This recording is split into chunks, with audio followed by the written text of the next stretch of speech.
This video is sponsored by Surfshark VPN. Please stay tuned to learn more. You know, some people really did like my previous video talking about Yu-Gi-Oh! GX, and maybe I'll make more videos talking about specific Yu-Gi-Oh! Series, but for now, I want to talk about girls. Yugioh Girls. I'm what is known as a YouTube hobo. I provide no measurable value to society.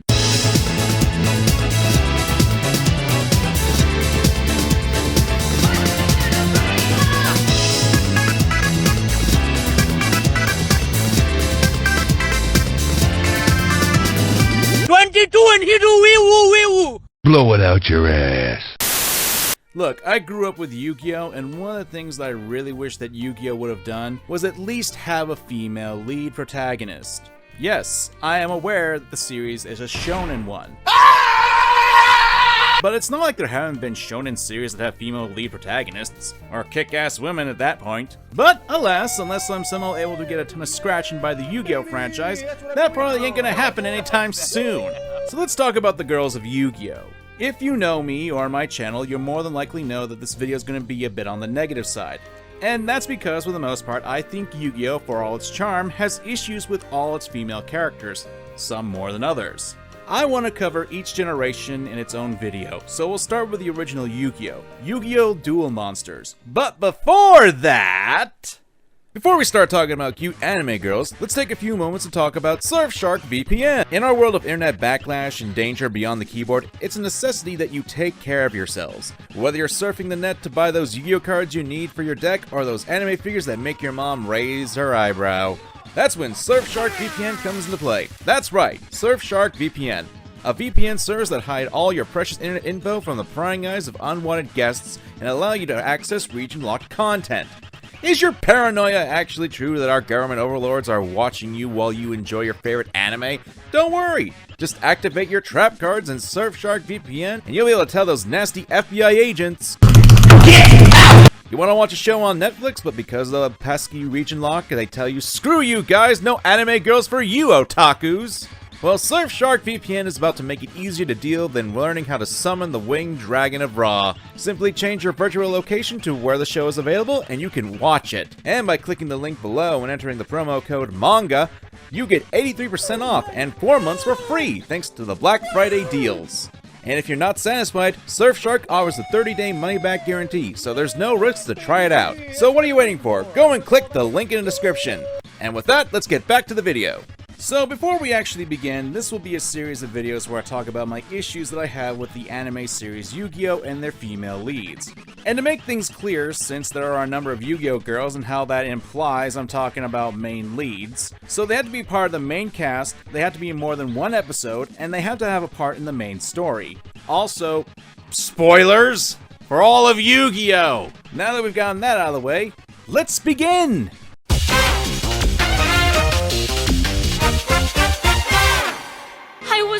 A human ice pop. So a lot of my issues with Gardner stem from mostly because what was done for the sake of the anime and the 4Kids dub job. Friendship. Here's the thing you need to realize with the Yu-Gi-Oh! Anime, the fact that it ignores the original Yu-Gi-Oh! Manga, basically the stuff with Season 0. Hell, even that was changed from the original manga because in the original manga you had Yugi vs. Usho playing a game of Money and Knife. Damage! And that was changed in the anime version. And with the anime that a lot of people know and love, they essentially ignored all the previously established continuity that came with it. And that really sucks! Especially when you consider that when there was a transition to just focusing on the card game, a good chunk of the cast got hit, notably Tristan and Taya, and it's because they didn't actually play the card game. Even more so that the arcs that had a lot more to do with the characters, Death Tea, Shotty's invading the museum, and one of my favorite arcs, Bakura's tabletop RPG. God, those games must have been awesome. He even made custom figurines! Yeah, those arcs had a lot of character development moments for the two, but then something happened. The card game got popular! I summon Pot of Greed to draw 3 additional cards from my deck! That's not what it does.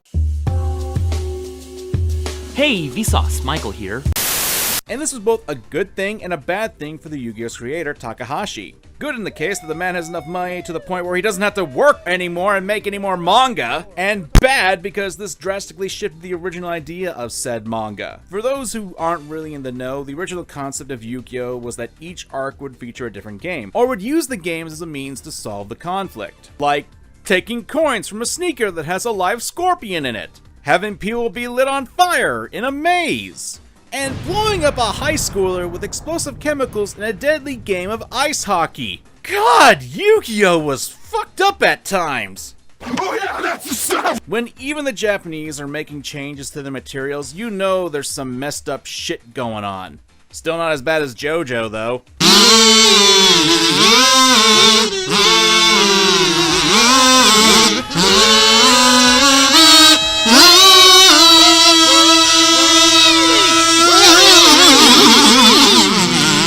But yeah, the series became a lot more restrictive, especially with how both Tristan and Taya weren't really duelists. If Takahashi turned them into duelists, they'd probably blow up the plot even more trying to figure out duels for the two to be in, or write them out of the story completely. Neither option was good, so Takahashi went with another, and that was essentially to turn them into the moral support squad. More notably for Taya, and that's mainly because Tristan basically got to punch Joey. Although, funnily enough, that scene was cut from the dub. So I like to think that this change actively hurt Taya more, since she's not really much in the plot as she was in the original manga concept. Don't get me wrong, she had her share of good scenes, like calling out Kaiba after he threatened to kill himself if he lost in a duel against Yugi. Now, there's nothing wrong with a character becoming a support character in a series. And there were a few times where Taya actually did shine, like when she fought against a penguin that wanted to take over her body in the filler arc. To be frank, Taya wasn't the greatest female character before the change in the series' direction, but it did get worse, like how the anime tried to adapt the tabletop RPG arc into a duel against Bakura, and essentially turned Taya into a damsel in distress that needed to be protected. Same thing happened in Battle City, where she became a damsel in distress again. What also didn't help was that the relationship with Yugi was kinda covered up at times in the dub. Kinda kneecapped that character angle. Thanks, 4Kids! Oh, by the way, I was being sarcastic. Really, a lot of the issues that I've seen with people that have with Taya is the whole cheerleader role. Her spouting off friendship speeches and being annoying, but really a lot of those complaints are really blown out of proportion. The problems really came when she was essentially turned to a background noise, and she doesn't really contribute anything to the plot and thus essentially being turned to a girl of the group.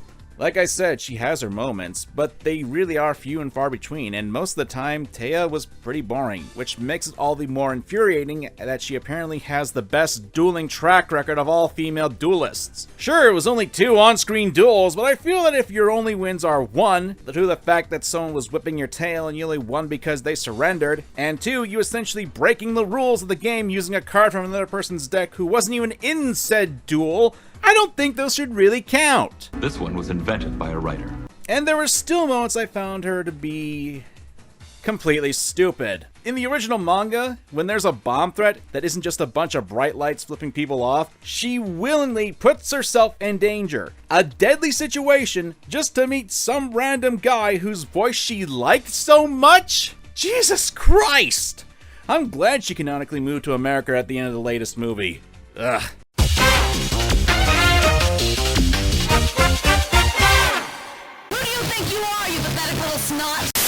Oh my, oh my. Where do we even begin? Look, I like the concept of Mai Valentine, and despite everything I'm about to talk about, I do like how she evolved from a cold-hearted bitch who was willing to cheat her way to the top and became a friendlier person towards the group, even managing to score a ton of awesome points when she helped Joey out in Duelist Kingdom after Bandit Keith stole his entrance card. As a person and character, Mai certainly did manage to grow, and that's something I can really appreciate, especially looking back at the original all these years later. I can appreciate the development that she got as a character, and not just as a teenage guy who liked looking at the beauty in the miniskirt. What? She's 24? Yes. Holy shit, an anime girl who's legal and really hot? That's a bloody miracle! Wait. Mai shipped with Joey Wheeler, and there are canonical moments where the two have feelings for each other. How old is Joey? Well, this just got a little creepier. And that's saying something considering what I brought up that goes on in the manga in the last section. The biggest issues I have with Mai is well, aside from that creepy factor, is the acid dream that was season 4 where she turned emo and went out of character. The Battle City arc where she was turned to a damsel in distress. Yeah, you'll have to get used to me saying that through this series.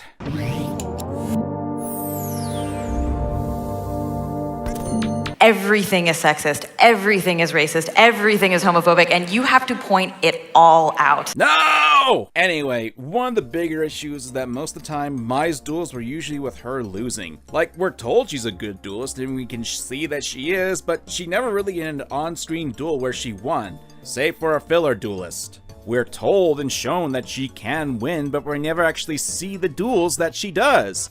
And the moment she's on screen, she loses.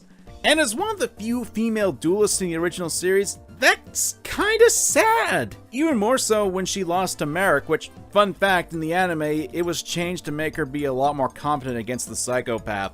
In the manga, Merrick barely took any damage from Mai and was dueling circles around her. Also apparently electrocuting her, too! And of course, after that, we had Mai turned into a damsel in distress.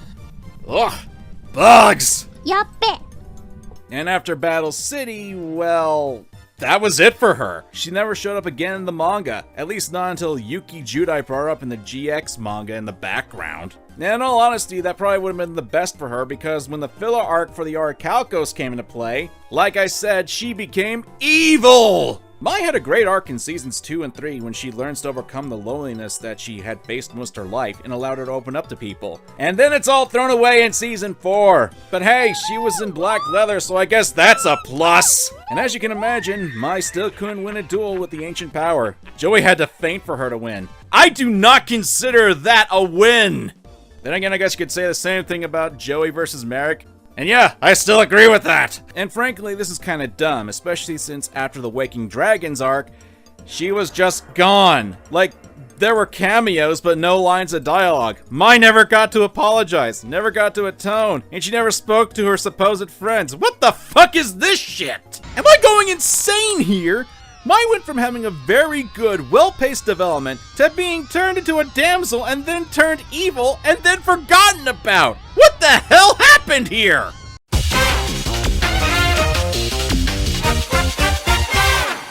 She isn't a character. Serenity is just motivation for Joey to do better and someone for Tristan to lust after. What are their ages again? Twitter better get to canceling again! Seriously though, Serenity is just used as motivation for Joey Wheeler, and after Battle City Finals arc, she's never seen again, save for one part in the final episode. Yay!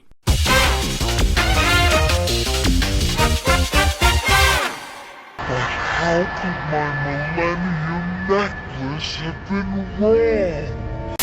You know, every time I talk Yu-Gi-Oh! With my editor, he always brings up something about when we talk about this character. I fucking hate this moment from the dub! I hate it like the media hates Star Wars fans. Okay, maybe not that bad, but still. In this scene where Kaiba's dueling my chocolate fat stacked pudding wet dream Ishizu, Kaiba pulls out a win when Majin Merrick here with the veiny face has a bit of a heated internet argument with his Millennium Rod. The Rod basically says, "Fuck you, Merrick! You called me a—" insert gamer word here. And then proceeds to show Kaiba his past. Because, you know, Kaiba was the reincarnation of Seto. Seto had the fucking Millennium Rod. Now in the dub, Kaiba goes like a broken fucking record and just keeps repeating how, you know, I decide my future! I decide my fate! Ishizu, well, she says the obvious fucking shit and she's all like, oh, my Millennium Blink Blink was wrong! Now in the original, there's only one quote from Kaiba about the future being decided by him. Now in the subtitled original version, he's all like, the blue-eyes white dragon is my waifu! Further giving hints to just how linked he is to the past of ancient Egypt. And my Egyptian Queen of the Thick here is actually giving off a sense that she's personally offended by Kaiba sacrificing Obelisk, her fucking roided out, raged out Chad god here, and basically can't believe it in the same way that Genshin Impact waifu stands can't believe that La Signora has gone Betty Bye into the ether of to be revived later when Mihoyo needs money. So now I'm gonna play out the scene for you, just so you know that I'm not shitting you. 手札にあるブルーアイズを召喚するために必要な生贄は2体そう神を生贄に捧げる俺のプライドそして俺の魂俺の未来は俺が決める我がしもべのために生贄となれオベリスクを神を生贄にいでよブルーアイズホワイトドラゴン Oh yeah, and I also got sick and tired of hearing the dub reuse that same theme song for the gods every time. The one that goes like... I got so sick of hearing... Thank you for coming to my TED Talk. Now get the fuck out of here. So, yeah, she was actually a pretty good duelist. It's a shame that we didn't get to see more of her, and that she had a limited screen time in the show and manga. To be frank, it's pretty awesome to see a sisterly character who not only stole a god card to keep it safe from her deranged brother, and in a sense, it was her fault that the dark side of Merrick came out. That's good character beats. I like that.